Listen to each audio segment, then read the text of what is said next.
ചരിത്ര നേട്ടവുമായി പൃഥ്വിരാജ് സംവിധാനം ചെയ്ത് മോഹൻലാൽ പ്രധാന കഥാപാത്രമായി എത്തിയ എമ്പുരാൻ 30 ദിവസം കൊണ്ട് 325 കോടി ചിത്രം നേടിയതായി അണിയറ പ്രവർത്തകർ അറിയിച്ചു. മലയാളത്തിൽ നിന്ന് 300 കോടി ക്ലബിലെത്തുന്ന ആദ്യ ചിത്രമായിരിക്കുകയാണ് എമ്പുരാൻ. മോഹൻലാൽ തന്നെയാണ് വിവരം ഫേസ്ബുക്കിലൂടെ അറിയിച്ചത്. മഞ്ഞുമ്മൽ ബോയ്സിനെ മറികടന്നാണ് എമ്പുരാൻ ഈ നേട്ടം സ്വന്തമാക്കിയത്. മലയാളത്തിൽ നിന്ന് 300 കോടി ക്ലബിലെത്തുന്ന ആദ്യ ചിത്രമായും ഇതോടെ എമ്പുരാൻ മാറി. സിനിമയ്ക്കെതിരെ RSSും കേന്ദ്ര സർക്കാരും നടത്തുന്ന ആക്രമണത്തിനിടെയാണ് എമ്പുരാന്റെ ഈ സുപ്രധാന നേട്ടം. സന്തോഷം പങ്കുവച്ച് ഫേസ്ബുക്ക് പോസ്റ്റുമായി പൃഥ്വിരാജ് രംഗത്തെത്തി.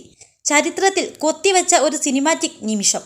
നിങ്ങൾക്കൊപ്പമാണ് ഞങ്ങൾ അത് സ്വപ്നം കണ്ടത്, നിങ്ങൾക്കൊപ്പമാണ് ഞങ്ങൾ അത് നിർമ്മിച്ചത്. മലയാള സിനിമ ഇന്ന് കൂടുതൽ തിളക്കത്തോടെ ഒരുമിച്ച് തിളങ്ങുന്നു എന്നാണ് അദ്ദേഹം കുറിച്ചത്. 21 ലക്ഷത്തോളം സന്തുഷ്ടരായ ഉപഭോക്താക്കളും 2 ലക്ഷത്തോളം തിമിര ശസ്ത്രക്രിയകളും പൂർത്തിയാക്കിയ മലബാറിലെ ഏക കണ്ണാശുപത്രി Al Salama high hospital, hospital road, Perinthalmanna. ചിത്രം മാർച്ച് 27-നാണ് ലോകവ്യാപകമായി റിലീസ് ചെയ്തത്. മലയാളം, തമിഴ്, തെലുങ്ക്, ഹിന്ദി, കന്നഡ ഭാഷകളിൽ പാൻ ഇന്ത്യൻ റിലീസിനായി എത്തിയ ചിത്രം രചിച്ചിരിക്കുന്നത് മുരളി ഗോപിയാണ്.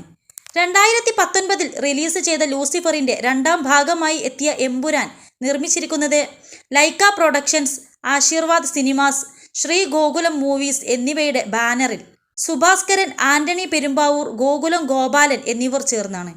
ചിത്രത്തിൽ Prithviraj, Manju Warrier, Tovino Thomas, Indrajith Sukumaran, Suraj Venjaramoodu, Jerome Flynn, Baiju, Sai Kumar, Andrea Tivadar, Abhimanyu Singh, Saniya Iyappan, Fazil തുടങ്ങിയവരും പ്രധാന കഥാപാത്രങ്ങളെ അവതരിപ്പിച്ചിട്ടുണ്ട്.